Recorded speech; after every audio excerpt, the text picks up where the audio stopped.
people are going to pay the $17 and then end their subscription. That's probably the same thing they're looking at for Assassin's Creed. Okay. And the issue with that is that instead of collecting $120 or $100 for Assassin's Creed, people are only going to give them $17 and then cancel. So I'm not sure where this leaves them specifically. And Star Wars Outlaws was supposed to bolster the bottom line. Same with X Defiant and same with Assassin's Creed. And it doesn't seem to be doing that. They seem to be circling the downward cycle here of their stock price.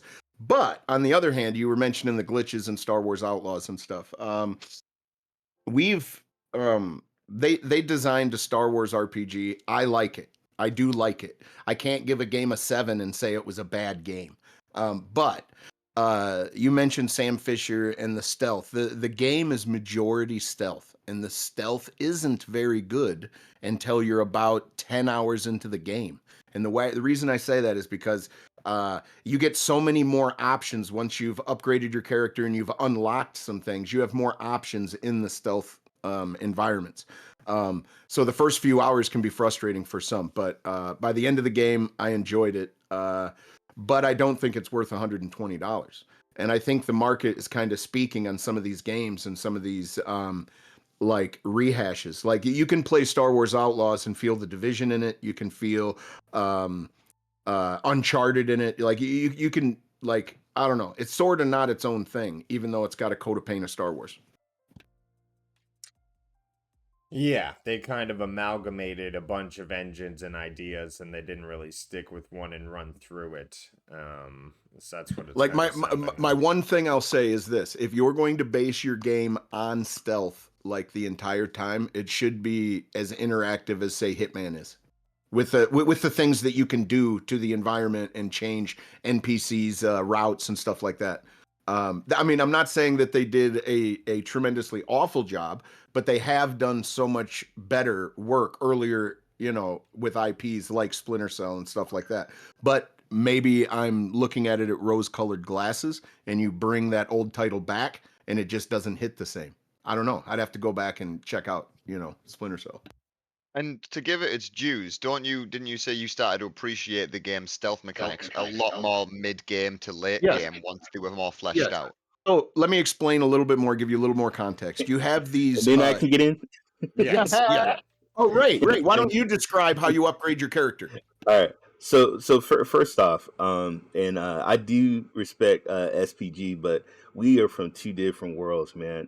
Everybody keeps talking about this game being stealth. Okay, this game, people forget you can fly a ship and you can have a dogfight in space. This ship you can land on certain planets and pick up stuff in space.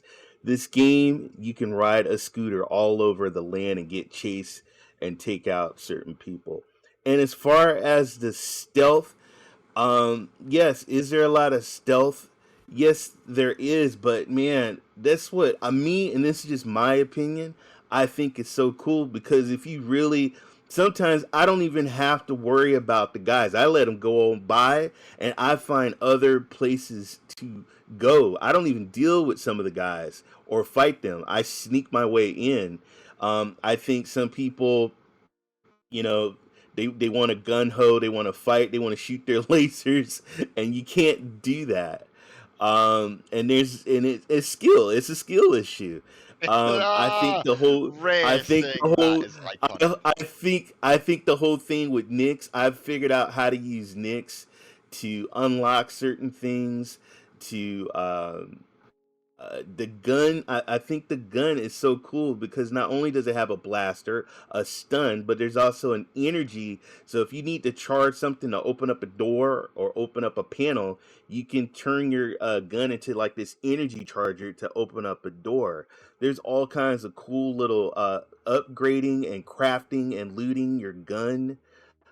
There's a lot to it, man. I'm really digging it. I didn't give the score of a 7. I actually gave it an 8. I had it at a 7, but as I played more, I fell in love with this game. I gave this game an 8, and I can understand why I think everybody's blaming Star Wars for the whole money situation with Ubisoft.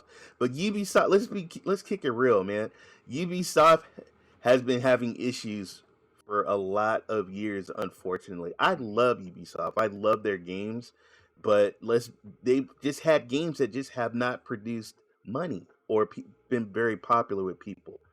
That's where I'm at. So to just describe how you upgrade your character, you eventually collect companions and you have these cards in the menu screen. And on those cards they give you certain requirements. Do this so many times, do that so many times, and then you'll get an upgrade.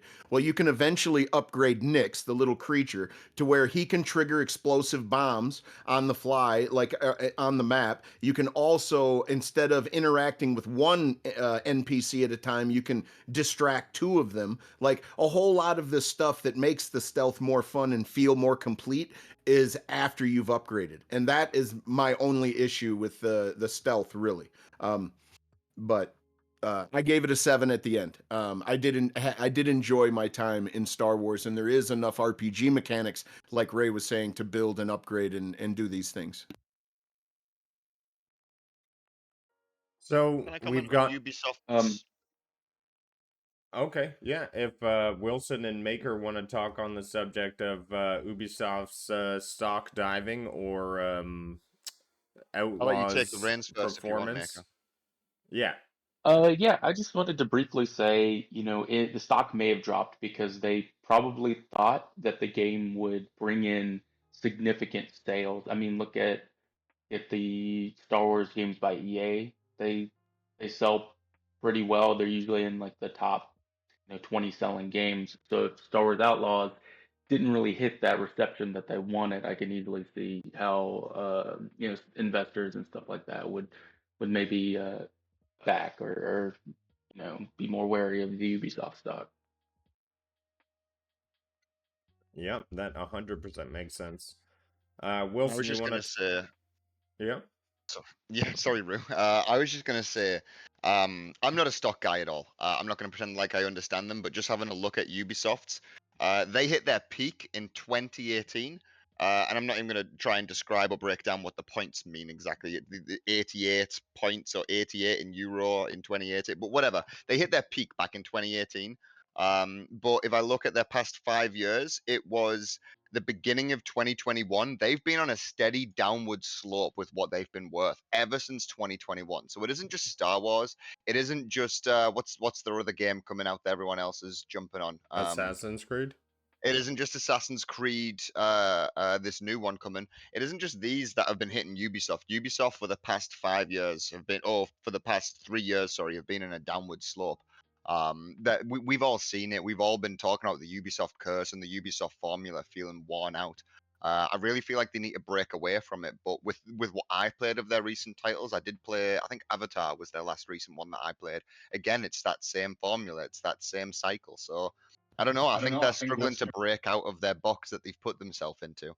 Well, back to my point, what happens when they promise shareholders or projections of, hey, we're going to sell 2 million copies at $120, but instead 2 million people pay $17, play it for a month and cancel their subscription? Yeah. Well, that is the dilemma Ubisoft is dealing with, juggling their subscription and trying to sell games at the same time. I think PlayStation has set a rule that they won't put their games on their subscription day one, and they say that's the only way to really make the model work.